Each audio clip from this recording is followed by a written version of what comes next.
The birthdays she left behind. A numerous story, family stories. On the morning of her wedding, before the dress, before anything, Grace sat alone in her childhood bedroom and opened the last letter her mother ever wrote her. Both of her parents had been dead for 26 years.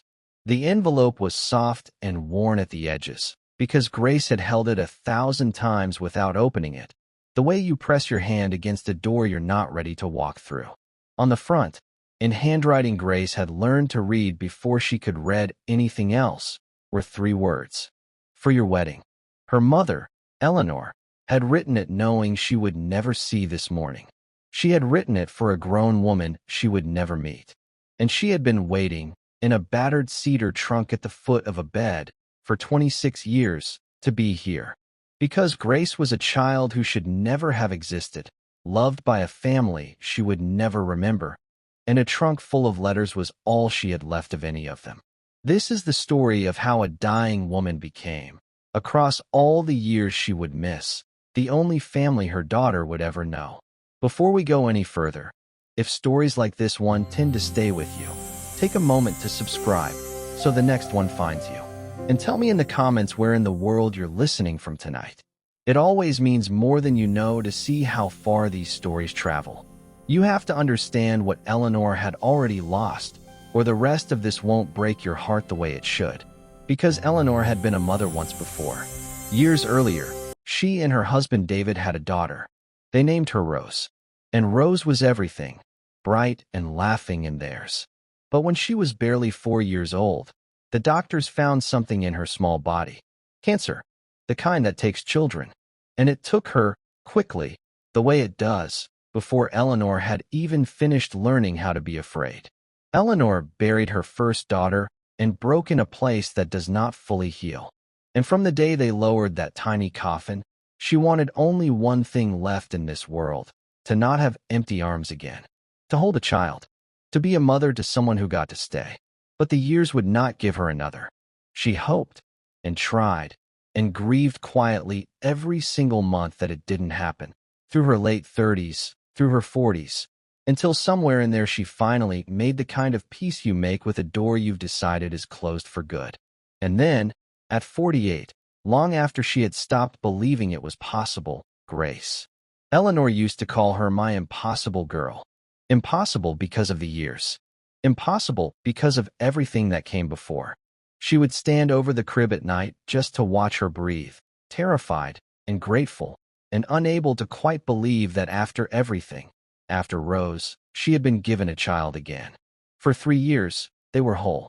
David, older now too, was besotted, the kind of father who carried his daughter on his shoulders everywhere, who narrated the world to her, who said her name like it was the only word worth saying.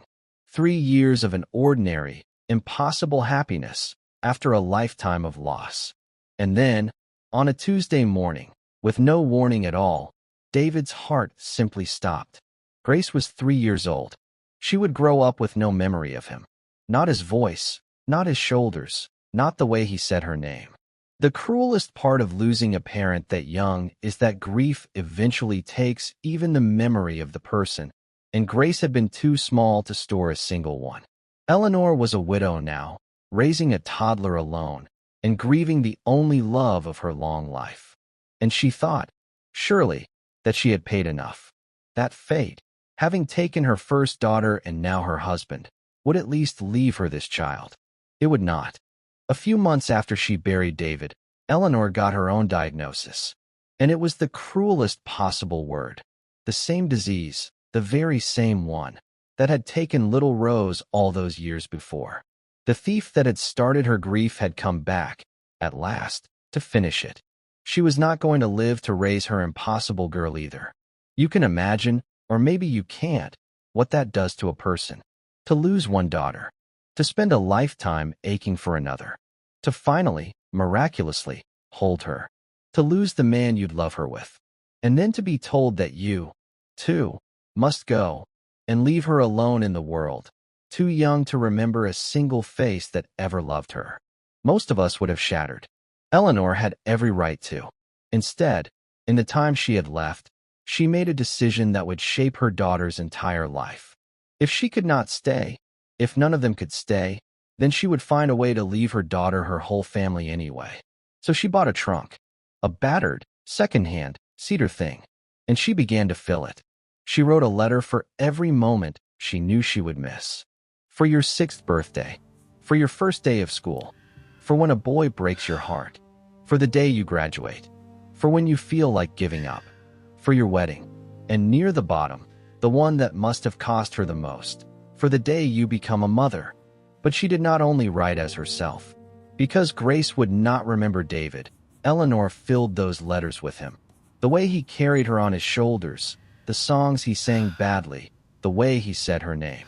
And because Grace had never met Rose at all, Eleanor gave her that too. A sister, somewhere ahead of her, waiting. She gave her daughter, in ink, the entire family that death had taken, so that a girl who could not remember any of them would still grow up knowing exactly who she belonged to.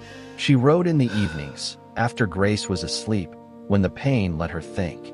And every single letter, no matter what it said, ended the same way, with the thing she whispered to Grace every night, her hand on her small back.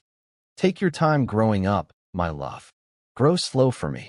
Eleanor died when Grace was 4, and so the impossible girl, longed for across a lifetime of loss, was an orphan before she was old enough to spell the word. She was raised by Eleanor's younger sister, her Aunt Carol, a good woman who loved her fiercely and who kept the one promise Eleanor had asked of her, to keep the trunk, and at every milestone, on the right morning, to lift out the envelope labeled for that exact day and place it in Grace's hands. And so a whole lost family raised a living child, one letter at a time. On Grace's 6th birthday, Carol read the letter aloud, and a little girl learned that her mama was proud of her, that her daddy used to call her his little lion, and that somewhere she had a sister named Rose who would have adored her. On her first day of school, there was a letter in her lunchbox. On the day a boy broke her heart at 15, Carol quietly went to the trunk, and Grace read words a mother had written knowing this exact pain would come. My darling, I know it feels like the end of the world. Let me tell you a secret about your heart. A mother 11 years dead reached through time and held her sobbing daughter. Grace grew up an orphan and grew up, somehow, surrounded. She knew her family the way you know characters in a beloved book, by heart, completely, without ever having met a single one of them. A father who carried her on his shoulders. A sister she never got to chase. A mother who had waited a lifetime for her. Everything she knew about being loved, she had learned from a cedar trunk. On the day she graduated, the letter told her all of them were watching and had never doubted her, not for 1 second, from the very beginning. When she was 22 and lost, and certain she was failing, Carol gave her the envelope labeled, "For when you feel like giving up," and her mother's words pulled her back from the edge of a very dark place. A woman 18 years dead, refusing still to let her daughter fall. And then came the morning of the wedding. Grace opened the letter, and after 26 years, her mother spoke to her not as a child, but as a woman. My impossible girl, it began. If you are reading this, then you are all grown, and I have missed every bit of it, and I am so happy I could break. Eleanor wrote that she had imagined this day 1,000 times in the months she had left. She wrote about Carol and asked Grace to hold her close, because she had carried them all these years. And then she wrote the lines that brought Grace to the floor of her childhood bedroom in her wedding slip. We are all here with you today. I can feel it. Your father waited his whole life to walk you down an aisle, and your sister never got the chance to be the big girl she would have been so good at being. And it is the one thing in all of this I cannot forgive, that they don't get to be seen. So when you walk, my love, walk slow. Walk for all of us. And look to the back of the room, where the light is, because the 3 proudest people there will be the ones you can't see. And then, for the first time in 26 years of letters, she did not write "grow slow for me." She wrote, "You can stop growing slow now. You made it. You grew up beautiful and brave and whole and so loved. More loved by a family who weren't there than most or by a houseful who are. We never missed a thing. Now go. Be happy. We've got you. We always did." There was one letter left in the trunk. Grace did not open it for 3 more years. It was labeled for the day you become a mother, and on a night in a hospital, with a daughter of her own asleep against her chest, a tiny girl she had named, without quite deciding to, Eleanor. Grace finally read it. It was short. "So now you know," it said. "Now you know what your father and I knew the day you came to us. So late, so impossibly.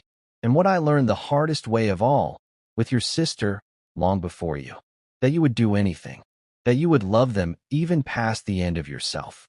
Hold her, my Grace. Tell her about all of us. And one day, when you understand that you cannot bear to miss a single moment of her life, start a trunk." Grace is a mother now. There is a battered cedar trunk at the foot of her bed, slowly filling with letters. She is not dying. She has, please God, a long life ahead. But she had learned, earlier and harder than most, the thing her whole lost family died teaching her, that love does not end at the edges of a life. That a mother who buried one daughter and waited a lifetime for another can reach across all of it, every birthday she wasn't there for, and say, "We were here. We are here. We never once left." Eleanor lost almost everything. Her first daughter, her husband, her own life, every single day of her impossible girls growing up. But she did not lose Grace. She loved her across all of it. And in the end, that turned out to be a kind of staying that not even death, again and again, could ever quite take away. If she stayed with you tonight, don't let her leave alone. Subscribe, share this with someone who needs it, and in the comments, tell me where you're watching from and who you would fill a trunk for. I read every single one. Some stories never leave.